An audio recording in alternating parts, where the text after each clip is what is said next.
Thank you very much, everyone. Thank you very much, Elena. Appreciate it. I'm going to, as Elena said, talk about humans as sensors.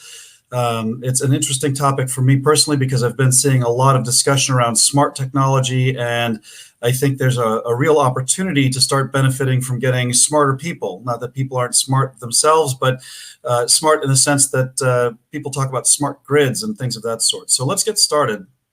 The agenda for today is going to include some of the benefits of smart technology and people, making people smarter, talk a little bit about digitization and automation, and then we'll talk about overcoming challenges of digitization. Seems like a lot, but I think we'll be done with a few minutes left for questions if you have any.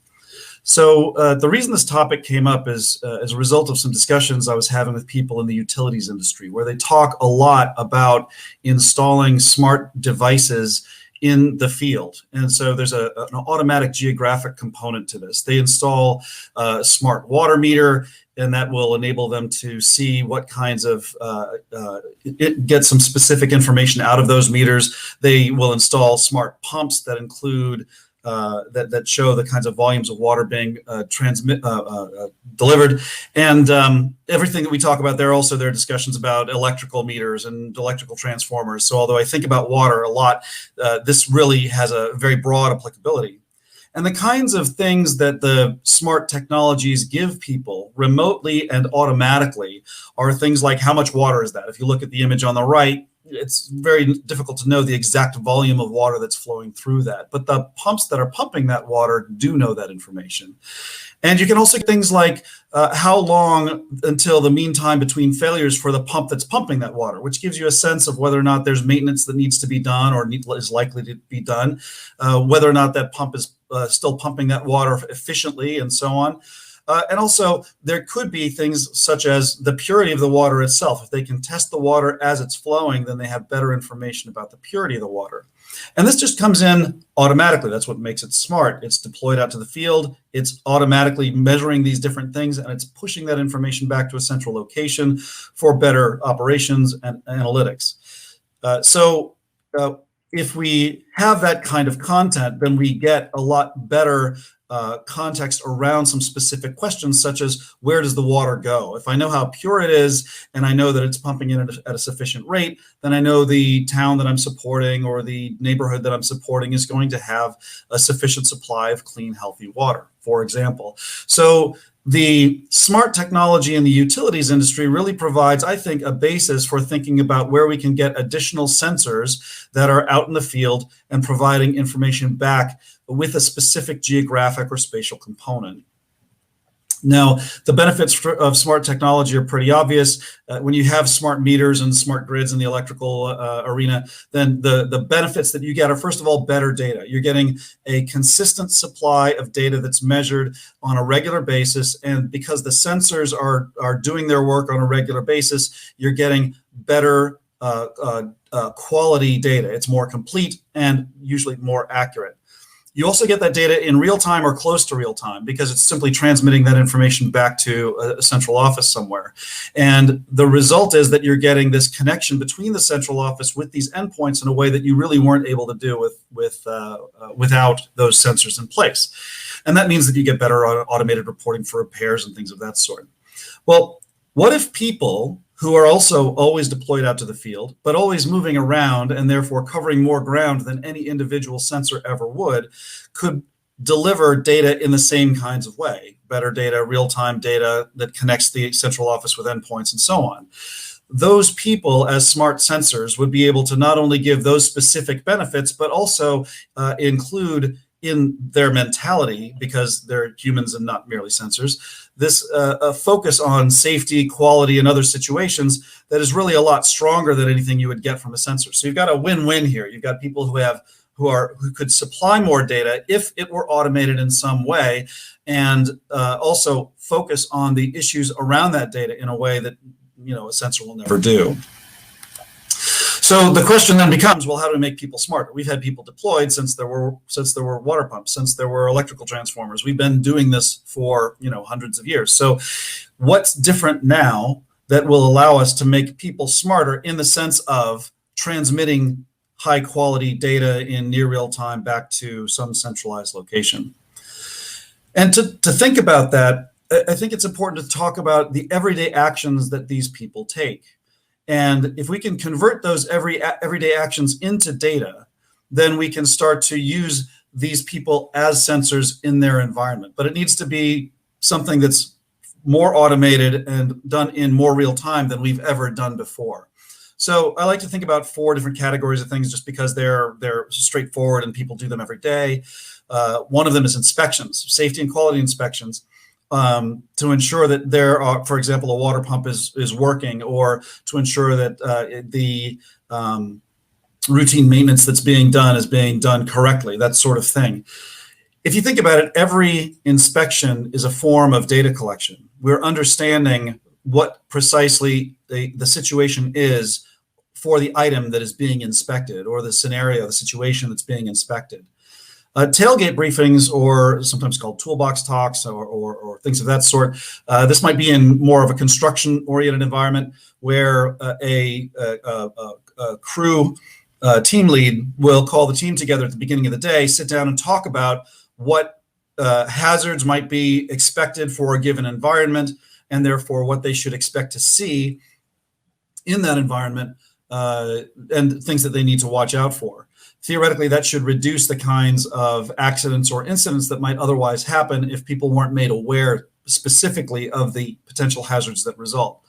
Site visits include people coming down, from corporate or from wherever, to be able to go and see what's actually going on site, and therefore it's very location specific. And then finally, remediation. Remediation isn't normally thought about data collection at all. Excuse me.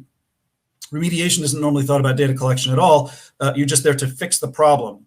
But when you're fixing the problem, you're changing the state of something out in the field.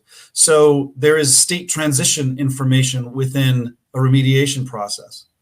So if you think about what that gives you, then the inspections give you situational data. The toolbox talks give you training requirement data. In other words, you can see that people may be still having incidents because they're not sure how to react to the understanding of what's going on in the field, what the situation is on hand. So it turns out that you need more training in order to overcome the problems that are happening with toolbox talks. Or conversely, you might see that a lot of toolbox talks happen around specific topics, and other topics aren't being trained on. So you need to give training because the toolbox talks lack that initial information. Site visits obviously give location-specific data. And remediation, I mentioned that you're getting state change information from a remediation process, but you also get, to some extent, ROI data, in the sense that you can see, for example, how much more effective it is by doing analysis, by getting information about what remediation has been done, when it's been done, why it's been done, et cetera. You can get information about how effective your quality control program is, because you're reducing the number of incidents or remediations that need to be done, and therefore you're spending less time, you're losing less time, you are doing less rework, and you're able to show that by increasing quality, you're decreasing the number of remediations that need to take place, and therefore you're getting an ROI out of your quality program. And there's actually other ways that you can extract ROI from that. I'm not going to belabor the point because it can take a little while, but there's a lot that you can get just from remediations with the combination of state change and the shift in ROI, learning about effectiveness of various kinds of programs. So this is the clincher for me, is that we need to take the everyday actions that people take and convert those into data that then can be fed back into your organization in the same way that a sensor feeds information from a water pump or an electrical transformer. So in order to do that, obviously, you need to have something beyond paper, and you need to have something beyond the normal processes we deal with paper. SMART has to start with digitization first and automation of follow-on processes second. Paper-based checklists are insufficient because they simply don't have the ability to make that data flow. Not only are they inefficient and error-prone, they're subject to straight check marks, et cetera. They're also single medium. You can only attach a picture to a paper checklist. You can't get a real picture of what's going on annotated with an arrow pointing to the place where there's a problem, and you really can't get analytics out of it. You can't absorb that information in a way that's going to help you make decisions in the future. So a lot of people take their first step into kind of a digital transformation thing. It's a lousy buzzword. I hate buzzwords, but they take their first step into digital transformation by pushing things into spreadsheets. But spreadsheets, although they are more transmittable and you can get some analytics out of them, are still very inefficient in the sense that you still have people typing a lot of things in by hand, which leads them to be error prone. Very often they're being done on laptops, which are out on a site, which could therefore be dropped. And if they're dropped, then the data that's in them can be lost because the hard drive crashes or is broken, things like that. And tracking multimedia is still really hard. So paper-based processes and spreadsheets are both recipes for getting bad location-oriented information about what's going on in the field. And the real problem, of course, is that it's often both. People do some work out in the field. I was talking to a customer or partner rather from Kentucky. He would go out literally into the hollers of Kentucky, as he would say, with waterproof paper. He'd come back. He'd make a transcription onto normal clean paper, and then somebody would take that paper from him, transcribe it into a spreadsheet, and that spreadsheet is what would be transmitted. And that leads to terrible problems with auditing and with the question about whether a change from paper to the spreadsheet was a silent correction. In other words, it was the right thing to do, but it was done silently and you don't have a reason for the difference between the two. Or it could be a problem with somebody making a mistake as they did the transcription. You just don't know. And as a result, the data that does come into our GIS applications and things like that ends up being very dirty. We end up getting lousy information from paper and or spreadsheet-based processes. So I'd say there's two priorities in order to make sure that people can become smarter in the smart sensor kind of sense. And that first one, of course, is to eliminate paper as much as possible. And you can use spreadsheets, but don't use them for anything other than sharing. Never do collection or transcription into spreadsheets if you can possibly avoid it. When we talk about location data, it gets much worse, specifically because, first of all, people who are building these systems out, if they're doing things digitally, they don't really understand location very well. The GIS team does, but the IT team that's supporting the field frequently doesn't. So it's often an afterthought. They're trying to figure it out as they go. And often it's complex enough that people don't bother. Things are getting better in that area where people are able to turn on location data more effectively these days, but it's frequently not something that they're good at. So we're often dealing with paper-based location data, even when we have digital inspection information or site visit information or what have you. And that makes reconciliation really hard. You get one map from one person that has many records. You've got multiple maps that people have that are there for multiple people for the same project. So you've got to bring information from two different sets of paper maps into bring them together so that you get a complete view of things. And that means transcribing things, dots off of a map into a single spreadsheet or something along those lines. And that's a many-to-many relationship that's really complex to handle. Same issues with audit trails and stuff like that. That was a problem with spreadsheets. And as a result, people just tend not to get the kind of location data and location intelligence that they need because they're dealing with paper maps out in the field. Again, I've seen this most extensively probably in the utilities industry, things like vegetation management, where they're trying to manage telephone poles or power poles and the vegetation around them growing up into the wires and so on. It really makes it much more difficult to have the kinds of resilience that you need because you don't necessarily know what it is that you're facing out in the field in any kind of real sort of sense. So smarter digitization is essential. First of all, we want to eliminate the paper and start to make digital apps. It needs to be pervasive because if we don't have that information out on everybody's phone when they're out in the field, then they're not necessarily going to be able to collect the information automatically and smoothly. I say everybody's phone. It might actually be their personal device. It might be company-issued tablets. It can be a variety of things. But the bottom line is it needs to be pervasive. Android and iOS devices should both be used. If you need to use it on a laptop, it should be on a laptop and so on. And then finally, you need it to be reliable. One of the issues that we've always faced related to digitization is the fact that we have this strong desire to revert to the thing that we know best. And for most people, that's paper. So if you can't collect out in the field when there's no signal back in the hollers of Kentucky, then they're going to say, well, I'm going to go back to my pen and paper. And if I do that, I'm going to at least get the information that I need. It might not be what people really want, but I at least get the information that I need. Paper's reliable. It's just not good. So you need to make sure that it's easier for them to do the right thing rather than the wrong thing. The major issues with in doing digital inspections and making it easier to do the right thing than the wrong thing is that you need to give people the consistency that they require, but also make sure that they have the flexibility that they need. Inspections vary for a variety of reasons. I'm going to drill down inspections because that's what we do the most of.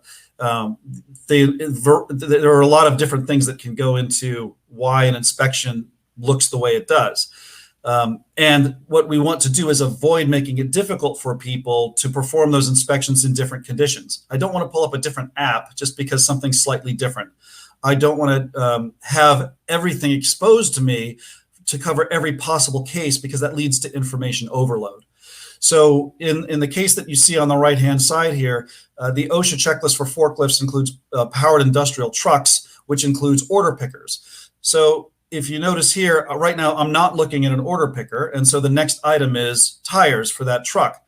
And if I select an order picker, if I am inspecting an order picker, then it provides that additional information for me. So I get high quality information about order pickers and so on, but I don't have to expose that unless I need to.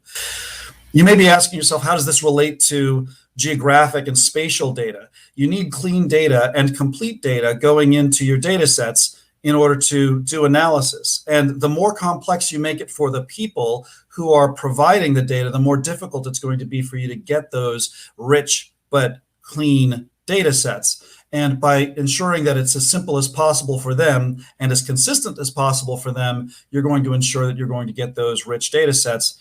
And that could make a significant difference to your ability to perform data science with the data that you get. The other thing we want to do is ensure that there's increased data availability. When we talk about having people going out in the field with mobile apps, we want to ensure that that data is available to a lot of people. We want to be able to collect it in real time, push it back as soon as we can get it. Again, if there's no connection, it waits until there is a connection, but still we're going to be able to do that as much as we can. We want to be able to share it in formats everybody needs.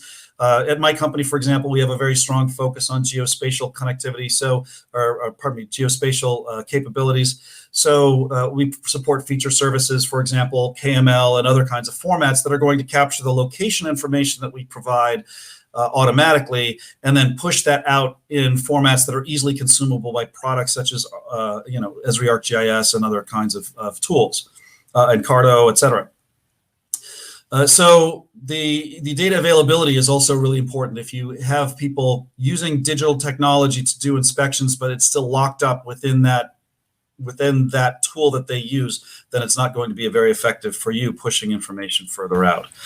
Workflows are critically important because we want to be able to push not only things related to our work processes out, we want to make sure that we are also ensuring that the work that we do in other words, we want to make sure that our work processes are streamlined. Those work processes are effective.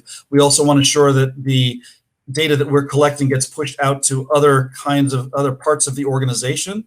And that makes a difference as far as the utility of that information to not only generate good results, not only streamlined processes, but also high quality data going into those additional enterprise processes will ensure that you've got higher quality data coming out, which increases the likelihood that the data that you're going to be using is high quality, even when you're getting it from other downstream sources. And the difference between doing this with paper and doing it with digital inspection technology is definitely a big difference there. I don't want to make it sound like digitization is easy. For these field teams, it's frequently not. One of the biggest issues we've got is hesitant workers. Some of the most skilled workers that are out there are also those who've been around for a very long time and are reluctant to change for a variety of reasons. Safety people don't like change very much because doing things the same way every time means that people are more likely to be safe and make sure that they go home safely at night. So they're hesitant to change. People who are less technology savvy also tend to be somewhat older, and they also are reluctant to move to a digital technology.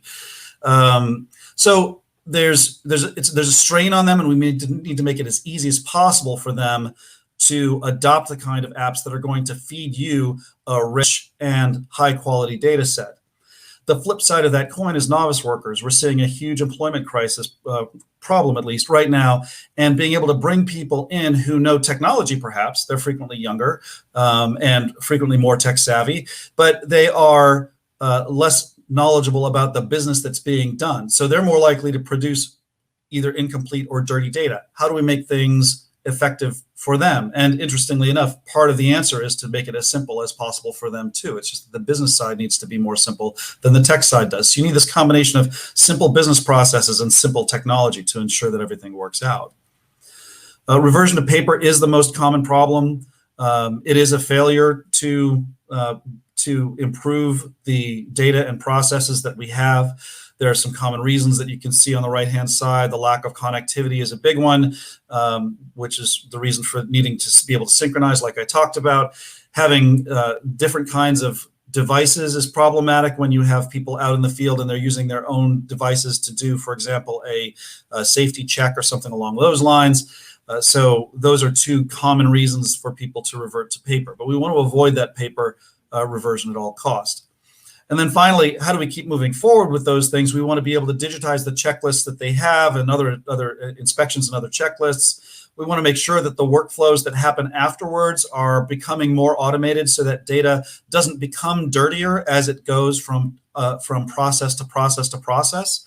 And as I've already touched on before, we want to keep things simpler even than we need to be. We are technologists in some way, or we are geospatial experts. We need to keep things simpler than we think it needs to be, because really the audience, the target audience for people doing this aren't like us. They don't have the same kind of tech savvy that we might. So we need to really be in their shoes. We need to meet them where they are and ensure that we're empowering them to give us the data that we need in order to do better analysis and operations. I do come from a company that does this kind of thing, and that's why I'm talking about it, just to make sure that you've got where my perspective is coming from. Fulcrum is really focused on intelligently automating processes to maximize field team performance and agility. We do that in a no-code platform so that the field team itself has power to make changes and do whatever it needs to do.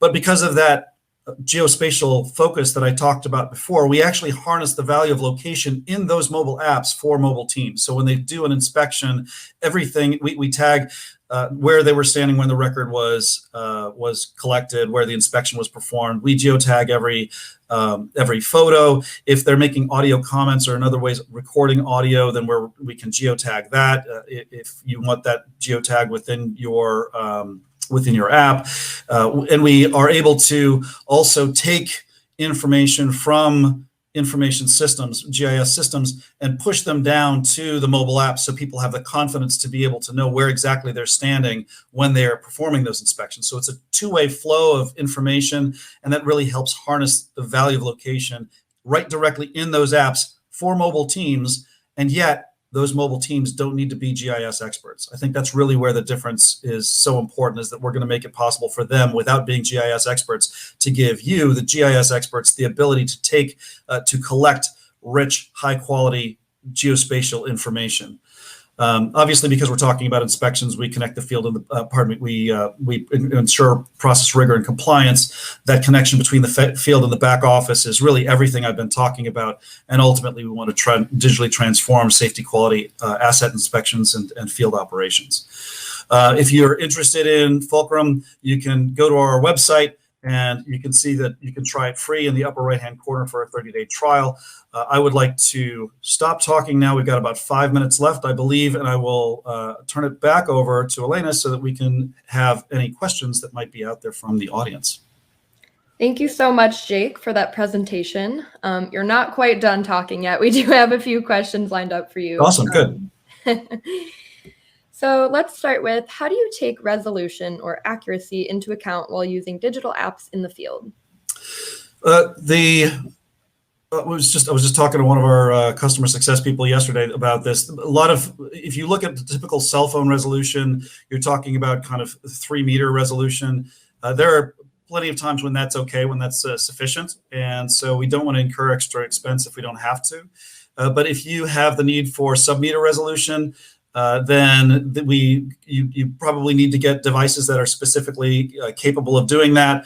Very often that's a Bluetooth enabled precision GPS, and we would tap into that Bluetooth enabled GPS to do the same collection on the same devices, but with the GPS providing the location data instead of the native resolution of the phone or tablet. So we do have situations that we support that in, and that's generally how we manage that. Okay, great. So there's some complementary things people can do if they need that higher resolution. Absolutely, for sure. And then how can recorded data be validated? Well, so it's actually a complicated question. It sounds simple, but it's not. So one of the things that you need to do in order to get high quality data is to ensure that the app that you're building has as much built in to ensure that people are able to make the right kinds of choices. Again, you want to enable them to do the right thing and make that easier than doing the wrong thing. So it's really important to do, instead of open text fields, to do checklists and things of that sort to ensure that they're getting the right kind of to ensure that they're getting the right kind of data in the first place. When you are collecting, though, there may be validation, there may be rules that you need to have in order to ensure that you are collecting data that's logically compatible, right? If you say that you're 6 feet underwater and yet you are the humidity is 0, then that's probably not right. So what we would frequently do there is include a calculation in the app itself that just validates the data, and they can see whether or not that data is correct. Once they validate that data in the app, it's also possible to kick off workflows afterwards to ensure that the data that is incorrect gets remediated in some way. If they're still submitting data that's bad, then you frequently want someone a supervisor to look at that, for example. So there are ways to put checks into the design of the app, ways to put validation checks into the logic flow of the app, and ways to do follow-on processing to ensure that if there's data that's not valid coming through, that you catch it and remediate it after the fact too. So all three of those things really should come together as part of your data validation strategy. And bluntly, some of that depends on who owns what, right? Some of it depends on if the field manager is the one who's responsible for the field apps, then you need to work with them to make sure that it gets put into the app itself. If you're getting the data out afterwards, then you can do the follow-on processes. So there's some complementary work that needs to be done in the organization to ensure that that works out well. I hope that was a reasonable explanation. There's actually that's a big topic, so it's hard to put it all into a nutshell. No, that's awesome. It sounds like there are a couple ways that people can kind of prevent getting like dirty data or data they don't really need. I do have a question. So when companies are setting up kind of the survey that they want their employees to fill out when they are inspecting things or doing an audit, I imagine that there are some folks who are unexperienced in doing that. Does Fulcrum provide aid or guidance for making sure they're getting the concise questions or avoiding those open-ended questions? Yeah, sure. And what we would frequently do is for many clients, we build their first app and walk through it with them. We take a form that they have already been using out in the field. We convert that into an app. And because it's a direct conversion from paper, it's frequently not really what you want. It's too open-ended. So we'll actually walk through the process with them of optimizing that app. And very often people are good with that and they start running with it. They see the value and they understand the principles. When it's not the case, we're able to work with them, customer success will work with them to ensure that they're getting the right value out of it, because that quality is so important. Absolutely. Again, thank you so much, Jake. It was really fascinating to hear about all of the use cases that this opens up, kind of digitizing all of these processes that required paper. I didn't even know waterproof paper was a thing. Right? It's funny. So really appreciate it. And thank you for sharing materials that people can go to afterwards to learn more. Well, thank you very much, Elena. I appreciate the opportunity.